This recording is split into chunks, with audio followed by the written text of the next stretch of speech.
grown used to the quiet monotony of her suburban life. By day, she worked as a freelance graphic designer, and by night, she drowned the silence with old movies and cheap wine. But that silence shattered the night her phone rang at exactly 12:01 a.m. She hesitated, staring at the screen. The number was unfamiliar. Against her better judgment, she answered, "Hello." At first, there was no reply, just the crackle of static. Then came a voice, low and distorted. "Don't answer the door tonight." Lucy froze. "Who is this?"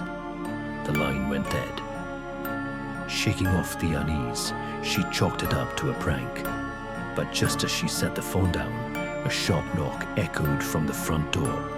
Her heart leaped. Peering through the peephole, she saw no one. The porch was empty, the street eerily still.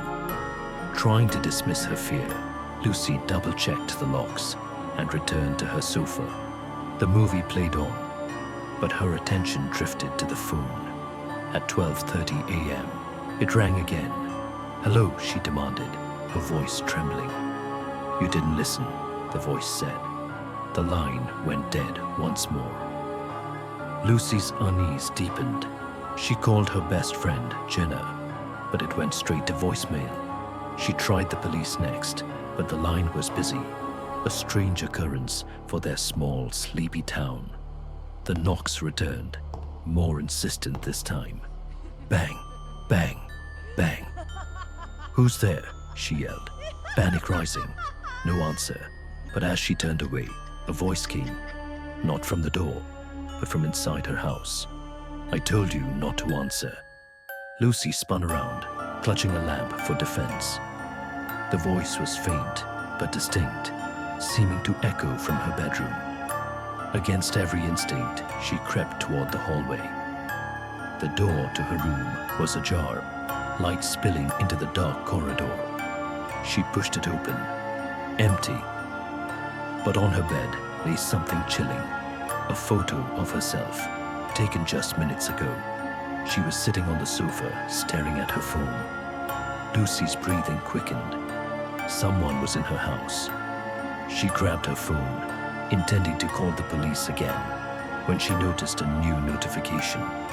A video had been sent to her. No number, no contact name. With trembling fingers, she opened it. The footage was grainy, but unmistakable. It showed her in her living room, pacing nervously. Behind her, a shadow moved. She whipped around, but the living room was empty. The knocks grew louder, more frantic. Whoever, or whatever, was out there wanted in. But Lucy's gut told her the real danger was already inside. She bolted for the front door, ready to run to her neighbor's house. As her hand touched the lock, the phone rang again. "Don't leave," the voice hissed. "It's safer in the house." Tears streaming, Lucy screamed into the phone. "What do you want from me?" "To play," the voice replied, chillingly calm. The lights flickered and died, plunging the house into darkness. Lucy fumbled for a flashlight, her pulse pounding. A chilling laugh echoed through the halls, followed by the unmistakable sound of footsteps. Lucy hid in the pantry, trying to steady her breathing. She heard the footsteps pause just outside. The door creaked open. "Lucy," the voice whispered, dragging out her name. She held her breath, clutching a kitchen knife she'd grabbed in her panic. The footsteps moved past, heading toward the living room. Seizing her chance, she slipped out and ran for the back door. Just as she unlocked it, the voice rang out again, closer this time. "You can't escape." She turned to see a figure standing in the shadows. Its face was obscured, but its presence was suffocating. With the burst of adrenaline, Lucy flung open the door and sprinted into the night. The cold air bit at her skin as she ran toward the nearest house. She pounded on the neighbor's door, screaming for help. Lights flickered on inside, and Mr. Andrews, a kind older man, opened the door. "What's wrong?" he asked, alarmed. "There's someone in my house," Lucy cried. He grabbed a flashlight and followed her back to her home.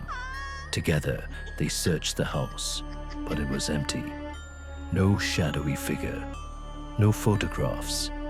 Even the knocks seemed like a bad dream. As Mr. Andrews reassured her and left, Lucy tried to convince herself it was all in her head. But when she returned to the living room, her phone buzzed with a new message. It was another video.